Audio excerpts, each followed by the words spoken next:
सभी भाइयों को मेरा प्रेम भरा नमस्कार। सफल आवाज़ चैनल पर आप सभी का बहुत बहुत स्वागत है। भाइयों, आज मैं आत्मचिंतन के बारे में अपने कुछ बिंदु हैं उनको प्रकाशित कर रहा हूं और सभी लोग ध्यान से सुने। राम राम। हाँ, राम राम जी, राम राम राम राम।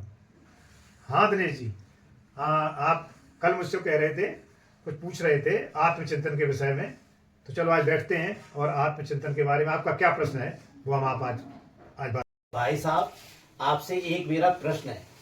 आजकल समाज में इतनी बुराइयां बढ़ रही हैं, इसका कोई चिंतन करने की जरूरत है आप हम सब लोगों को, है कोई? हाँ दिनेश जी, ये आपका बहुत ही महत्वपूर्ण प्रश्न है। वास्तविकता ये है कि आज हमारे समाज के अंदर बहुत बुराइयां बढ़ रही हैं जी। कोई किसी का विश्वास नहीं कर रहा है, एक दूसरे को गलत नज़र से देख रहे हैं। तो इसमें हमें आत्मचिंतन करने की ज़रूरत है जी। हर तरीके से, सामाजिक दृष्टिकोण से, आर्थिक दृष्टिकोण से, राजनीतिक दृष्टिकोण से हमें हर तरीके से आत्मचिंतन करना चाहिए। इस पर हम आत्मचिंतन नहीं कर रहे हैं, उसी का ये कारण है कि हमारे समाज में बुराइयां पैदा हो रही हैं। समाज के अंदर हम ये देख रहे हैं कि जो हमारे संस्कार थे वो गायब हो चुके हैं। हाँ जी। माता पिता के पास अपने बच्चों को समझाने के लिए समय नहीं है, समझाते ही नहीं है। और बच्चे भी जिस शिक्षा व्यवस्था के अंतर्गत पढ़ रहे हैं वहाँ संस्कार नाम की कोई चीज़ नहीं है। पढ़ाई के तो नाम पर पाठशाला है, विद्यालय है, लेकिन संस्कार नहीं दिए जाते हैं। उसी का ये कारण है कि हमारे संस्कार विलुप्त होते जा रहे हैं और बेटा पिता का सम्मान नहीं कर रहा है, गुरु का सम्मान नहीं कर रहा है, बड़ों का सम्मान नहीं हो रहा है। जब ये मेरे संस्कार गायब हो गए, बहन भाई की बात नहीं मान रही है और भाई बहन की बात को नहीं समझ पा रहा है, तो एक दूसरे में हमारा जो भाईचारा था, हमारा जो आपसी प्रेम बंधुत्व था, वो खत्म होता जा रहा है।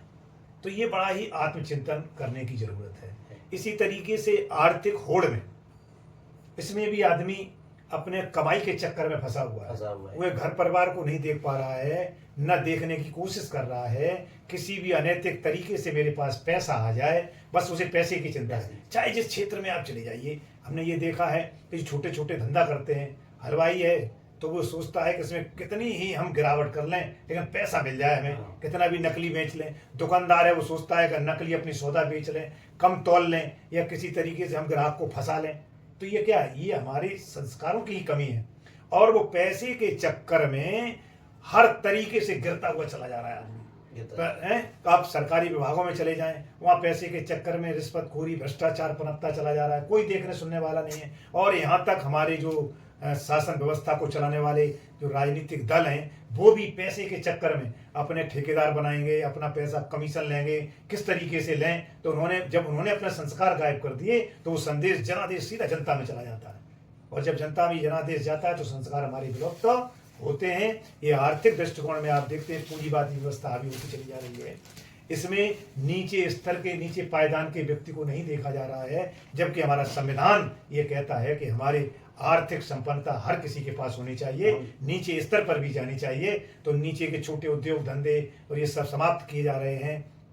इसका यही कारण है कि हमारे संस्कार विलुप्त हो रहे, जबकि सबको पता है कितना भी पैसा कमा लो साथ नहीं जाएगा। चाहे वो कितना भी राजनीतिक दल का बड़ा नेता हो, चाहे प्रधानमंत्री हो, मंत्री हो, संतरी हो, कोई भी हो, सबको पता है पैसा कितना भी कमा लें तो ये पैसा साथ नहीं जाना है, लेकिन फिर भी पैसे की होड़ में लगा है। इससे तो अच्छे हमारे पशु हैं, पशुओं के अंदर आज भी संस्कार है, जो प्रकृति ने संस्कार उन्हें दिए हैं वो संस्कार विराजमान है पशुओं के अंदर, वो उसी नियमानुसार चल रहे हैं। लेकिन हम एक मनुष्य होने के नाते जो हमें आत्मचिंतन करना चाहिए, हम इस पर आत्मचिंतन नहीं करते और हमारा ये चिंतन खराब होने की वजह से हम गलत दिशा में चले जा रहे हैं।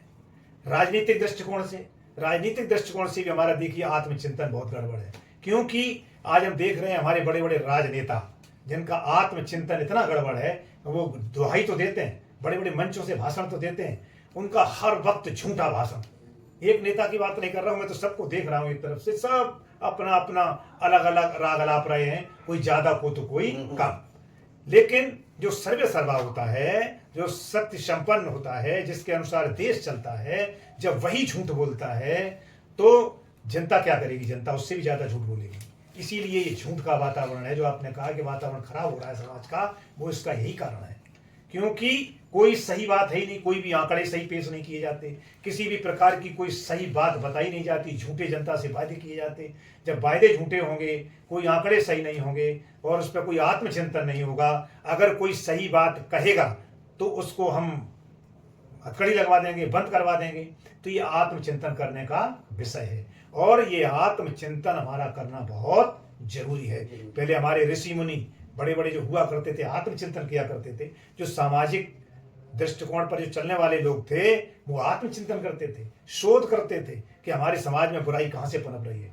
आज हम देख रहे हैं कि चाहे वो टीवी चैनल पर चले जाइए, यूट्यूब पर चले जाइए, तो उनमें तमाम झूठी बातें प्रसारित की जाती हैं। आज हमने देखा है कि यूट्यूब चैनल पर आप, सोशल मीडिया में आप देखें, कोई किसी के बारे में झूठी निकाल रहा है, कोई किसी के बारे में झूठी निकाल रहा है, कोई किसी को मतलब नहीं है।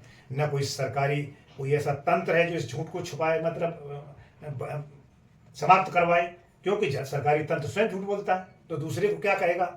अगर उसकी झूठ कही जाए तो वो जरूर अपनी शक्ति का प्रयोग करेगा। तो हमने जो देखा है, सामाजिक दृष्टिकोण से, आर्थिक दृष्टिकोण से, राजनीतिक दृष्टिकोण से हमारे संस्कारों को विलुप्त किया जा रहा है और उसी का ये कारण है कि हमारे समाज में बुराई पनप रही है और उस बुराई के कारण हम एक दूसरे का विश्वास नहीं कर पा रहे हैं, एक दूसरे के साथ चलने की कोशिश नहीं कर रहे हैं, क्योंकि हम मनुष्य होने के नाते 84 लाख योनियों में एक मनुष्य ही एक ऐसा प्राणी है जो आत्मचिंतन करता है, संस्कार युक्त होकर के जीवन को सफल बनाता है और आने वाले समय में आने वाली पीढ़ी को एक नया दिशा निर्देश देता है। लेकिन हम जो दिशा निर्देश दे रहे हैं वो एक भयावह स्थिति का दे रहे हैं। हमें तो ये लगता है कि अगर यही तरीके से हमारा व्यवहारिक दृष्टिकोण रहा, आत्मचिंतन न किया, तो आने वाला समय बहुत ही खराब आएगा। अभी तो कुछ नहीं है, जो आने वाले समय में लोग राह चलते अमानवीय कार्य करेंगे, करते अब भी हैं, लेकिन एक स्थिति ऐसी आने वाली है, हो सकता है कि आने वाले समय में यही स्थितियां सामाजिक, आर्थिक और राजनीतिक पैदा होती रहीं तो क्रांति हो जाएगी।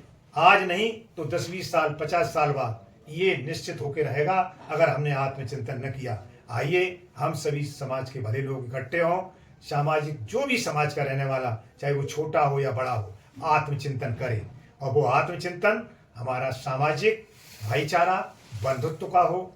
इन्हीं शब्दों के साथ मैं अपनी वाणी को विराम देते हुए सभी को बहुत बहुत शुभकामनाएं, बहुत बहुत आभार।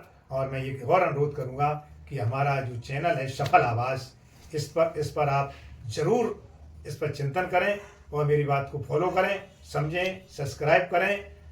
बहुत बहुत धन्यवाद।